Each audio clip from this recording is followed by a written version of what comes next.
Bonjour mesdames et messieurs. Bonjour à tous. Nous allons passer à quelqu'un qui est très expert. C'est pour dire des bêtises ou pas? Non, pas spécialement. Ah oui, c'est vrai. Imaginons qu'on commence par un thème, on pourrait leur dire... Moi aussi, juste un truc. Bonjour, j'espère que vous allez bien. Aujourd'hui, on va répondre à plein de questions. Après, la personne a dit ce qu'elle a à dire. Je dis, comment ça va? Vous allez bien? Ça pète? Non, mais n'importe quoi. Bon, du coup, En fait, ça dépend. aujourd'hui, nous allons parler de... Et là... Et voilà, c'est des bêtises. Moi, j'ai un dernier truc. C'est... Après, on change de thème. Il y en a d'autres qui veulent le faire? Bonjour tout le monde! Aujourd'hui, j'aimerais vous parler d'un projet qui réunit les Scouts et Guides de France et l'association Les Enfants du Canal. Les Enfants du Canal, c'est une association qui lutte contre l'exclusion des personnes en situation d'extrême précarité. Donc ça peut être des personnes vivant en bidonville, à la rue ou mal logées. Et donc l'idée de ce projet, c'est d'emmener des enfants vivant en bidonville en espèce de mini-camp scout pendant 3 jours. Donc on l'a déjà fait 3 fois les 3 derniers étés. Et c'est un projet qui vraiment continue à se développer. Pour mieux vous l'expliquer, je vais laisser la parole à Benjamin, qui est à l'initiative de ce projet. Alors le projet des camps scouts avec les enfants des bidonvilles, en partenariat avec les enfants du canal, c'est un projet qui est né il y a 3 ans, quand j'étais en volontariat de service civique. Avec mes collègues volontaires, on avait envie de proposer un truc aux enfants. Moi j'étais scout aussi à côté, et puis je me disais le scoutisme pourrait vraiment apporter énormément. La pédagogie scout, elle rentre vraiment dans ce que nous on a envie de proposer aux enfants, et ça pourrait vraiment leur apporter quelque chose de cool, quoi. Du côté des enfants du canal, pareil, moi j'avais un peu d'appréhension au début. Je me suis dit les scouts c'est pas forcément toujours très bien vu. Il y a pas mal de préjugés sur le scoutisme et tout, donc je savais pas trop comment ça allait être accueilli, cette proposition. Et au final, en fait, tout le monde était vraiment très motivé dans l'association aussi. Puis on s'est lancé dans l'aventure, quoi, à l'été 2017. On a fait un premier mini-camp de 3 jours. Et on a pu camper à Jambeville sur une base de scouts nationale, où il y avait plein d'autres camps scouts à côté de nous, ce qui a permis aussi de proposer des activités avec les autres enfants des camps scouts d'à côté. Donc ça, c'était vraiment top. C'est quelque chose qu'on veut garder dans le projet, vraiment de pas faire un camp à part pour les enfants qui habitent en bidonville. L'idée, c'est vraiment d'être toujours en contact aussi avec d'autres enfants et d'instaurer une mixité sociale, une sorte de un lieu où des enfants qui se seraient jamais rencontrés dans la vie de tous les jours peuvent se rencontrer. On fait des activités sportives, on fait des jeux en plein air, dans la nature, on campe, on dort sous la tente, on fabrique une table, un coin pour l'éveiller, on fait des chamallows grillés le soir, plein de choses que les enfants n'ont pas du tout l'habitude de vivre et qui leur fait énormément de bien, parce que quand tu vis en situation de précarité extrême, c'est un quotidien qui est pas facile. Et d'en sortir pendant plusieurs jours de suite, dans un endroit où certes on vit très simplement au scout, mais d'être en contact avec la nature, c'est quelque chose de bon, quoi, pour les enfants. Le fait qu'ils aient plein d'espace pour courir, pour jouer, pour faire du foot, faire un peu ce qu'ils veulent quand ils veulent. Alors certes, il y a des règles à suivre, il y a un cadre et tout ça, mais ça aussi, ça leur fait énormément de bien de se rendre compte qu'il y a des adultes qui sont tout le temps à s'occuper d'eux, parce que oui, dans la vie de tous les jours, leurs parents, ils n'ont pas forcément le temps. Ils sont occupés par 10 000 problèmes, et ils sont pas forcément tout le temps là pour s'occuper des gosses. Il y a personne pour les garder, ils vont pas à la crèche, ils vont pas tous à l'école. Et là, le fait d'avoir des adultes qui s'occupent vraiment d'eux, ils sont mis en valeur aussi, ils ont des responsabilités, et ça leur fait vraiment du bien. Quand on voit que les gosses sont trop motivés pour faire la vaisselle, pour faire à manger, tout ça, ça fait plaisir. On sent que c'est un endroit où ils se sentent bien. Après, ça fait toujours mal au cœur de les ramener sur leur lieu de vie, ou dans cette précarité extrême, dans ces conditions de vie très difficiles, mais on sait qu'ils ont passé 3 jours qu'ils oublieront pas tout de suite, quoi. Ce qui m'a marqué aussi, c'est que, en général, nous, quand on part en camp scout, on va mettre un peu notre confort de côté, on va vivre un peu dans des conditions plus simples, plus sobres. Eux, c'est l'inverse, en fait. Ils arrivent dans un endroit où c'est plus confortable, parce que à Jambeville, on avait l'avantage d'avoir des douches et des toilettes en dur, et ce qu'ils n'ont pas, en fait, sur leur bidonville. Là, pour la suite, du coup, ce qu'on aimerait bien, c'est proposer aux enfants qui ont participé au camp scout de pouvoir intégrer des groupes scouts au niveau local, à côté de chez eux, pour toute l'année, quoi. Vraiment l'idée de leur proposer des activités comme tous les autres enfants, pas juste un camp de 3 jours où ils sont juste entre eux. Leur proposer d'intégrer un groupe scout normal, c'est des enfants comme tous les autres. Donc il n'y a pas besoin de proposer un scoutisme particulier, c'est juste parce que ce sont des enfants qui ont grandi dans des conditions assez difficiles, etc. Parfois il y a besoin au début d'un temps un petit peu d'adaptation pour apprendre ce que nous on a appris petit à l'école. Eux ils l'ont pas forcément appris parce qu'ils n'ont pas forcément été scolarisés, et donc on peut l'apprendre en faisant un mini camp scout un peu adapté, on va dire. Mais après il n'y a aucune raison de faire un truc à part, c'est juste permettre d'avoir des activités en dehors de l'école qui puissent les aider à se construire aussi en tant qu'enfant. C'est aussi un droit, le droit au loisir, le droit aux activités extrascolaires. Et donc on a envie de permettre ça par le biais du scoutisme aussi, en permettant à chaque enfant qui a suivi ce mini camp scout, mais aussi à d'autres enfants, de participer à des camps scouts classiques et tout au long de l'année dans les groupes. Ces camps nous permettent de faire découvrir plein de nouvelles choses aux enfants. Mais c'est aussi l'occasion pour les enfants de partager avec nous un peu de leur culture, essayer de nous apprendre le roumain et nous faire découvrir ce qu'ils aiment, comme par exemple cette musique, qu'ils nous ont fait écouter environ 7 milliards de fois cet été.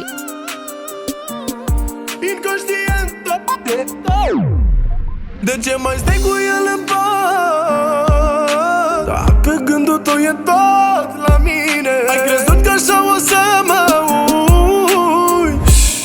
Te simt că nu ți-e bine. Oare de ce mi-mi-s fericirea în brațe la alt bărbat? Ce să-ți fac? Inconștientă, dacă nu mai așteptă.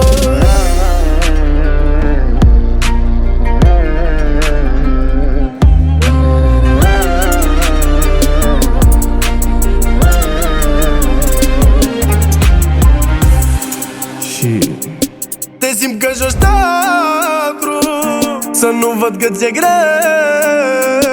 Sufer și nu arăt, râs dar nu-i râsul tău. Te simt că joci teatru, să nu văd că ți-e greu. Sufer, nu vrei să arăt, râzi, dar nu-i râsul tău. De ce mai stai cu el în pat? Pe gândul tău e tot la mine. Ai crezut că așa o să mă uiți? Te simt că nu ți-e bine. Oare de ce mi-mi-s fericirea? Ces camps, ce sont aussi des découvertes et des rencontres pour les adultes encadrants. Benjamin, Laura et moi, responsables du projet, étions aidés d'une équipe de 5 jeunes scouts de 17 ans et de quelques volontaires de l'association qui, pour certains, sont des jeunes eux-mêmes issus des bidonvilles. Ils nous parlent de leur expérience. On a fait là-bas animation, on a fait plein de jeux là-bas, on a fait avec des enfants, on a fait des vaisselles, pas la vaisselle, on a fait des fous, un truc comme ça. C'était bien, c'était trop bien. Et avec les grands, c'était bien aussi? Oui, c'était trop bien. Avec le grand scout, on a fait des cercles. On a parlé, on a discuté, on a fait des connaissances. Alors pendant le camp, nous avec mon équipe, on était chargés de faire l'animation pour les camps scouts, justement pour les enfants. Donc on a organisé tout un imaginaire autour des sorciers. Et donc voilà, on faisait des jeux, on était accompagnés aussi par les chefs Annabelle et Benjamin. Déjà avant le camp, on est parti voir des bidonvilles dans la vraie vie. Donc on savait pas tout ce qu'il y en avait en Île-de-France. Pour nous, c'était plus pour les pays pauvres. Et donc déjà, ça fait un peu un choc de voir ça à 1 heure en métro de chez soi. Et en plus, on a bien vu les conditions de vie du coup des enfants. Et donc après, quand on est parti avec eux, bien sûr, on se demandait comment ça allait être. Si ça allait être comme un camp avec des enfants un peu normaux, je dirais. Et en fait, on est arrivé là-bas et clairement, c'était comme avec des enfants normaux. On s'entendait trop bien avec eux. Et c'était le plus dur, c'est quand ils sont repartis. C'était trop triste, mais vraiment, ça nous a trop soudés. Moi, c'est mes meilleurs amis maintenant. Et est-ce que tu penses que c'était bien pour les enfants? Oui, c'était trop bien pour les enfants. Comme ça, ils comprennent que c'est quoi un camp scout.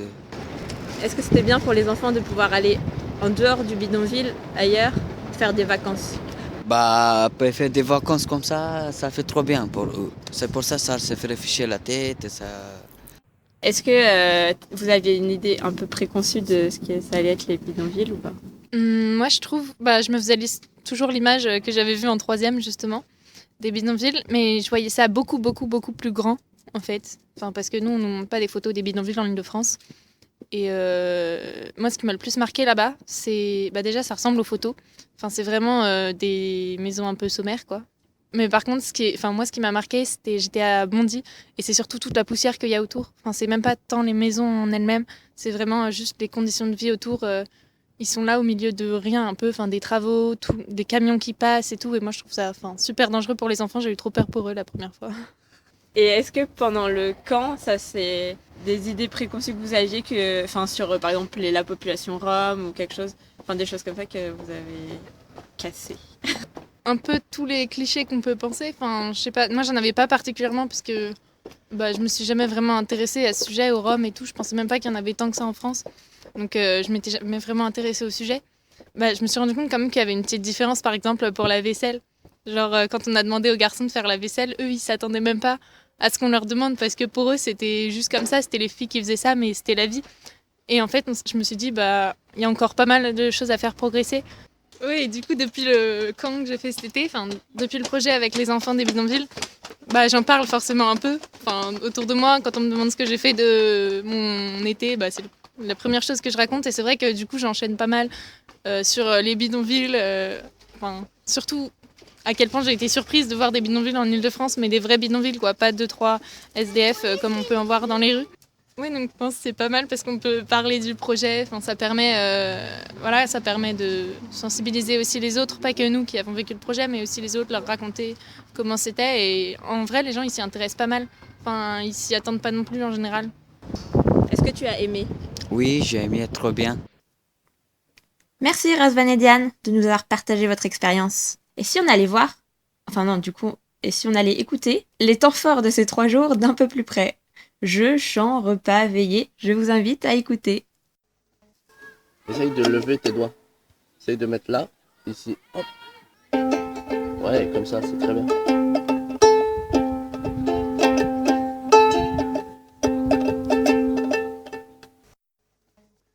Et on pagaie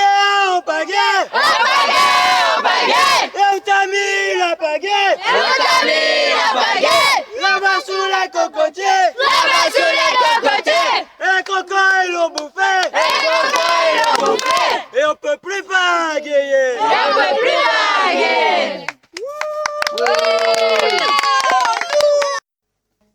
3, 2, 1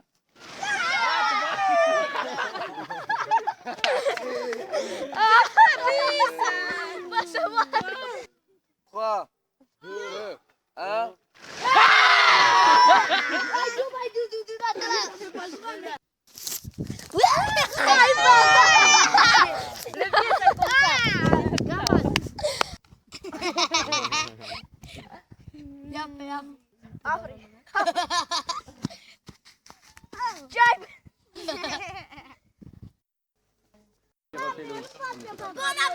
Petit!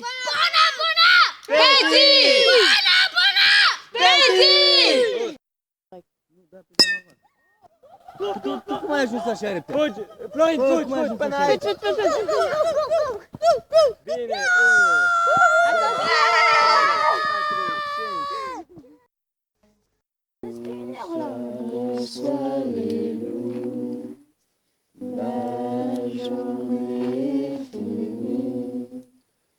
Tout est calme et sombre, près du feu qui nous dit bonsoir, bonsoir les loups. La journée est finie, tout est calme et sombre, près du feu qui nous dit. Annabelle, moi je ça va pas. Ça va pas, pourquoi? Parce que demain on va aller chez nous. Ah, tu veux pas rentrer chez toi? Oui, je vais rester ici. Et oui, le départ c'est toujours un peu difficile. Mais on se retrouve l'année prochaine. Et vous, je vous retrouve le mois prochain. Bye bye. Ensemble on est mieux, on a du mal à se dire adieu. Les scouts nous portent, nous transportent, nous font danser comme le feu. Ensemble on est mieux, on a du mal à se dire adieu. Les scouts nous portent, nous transportent, nous font danser comme le feu. Ensemble on est mieux, on a du mal à se dire adieu. Les scouts nous portent, nous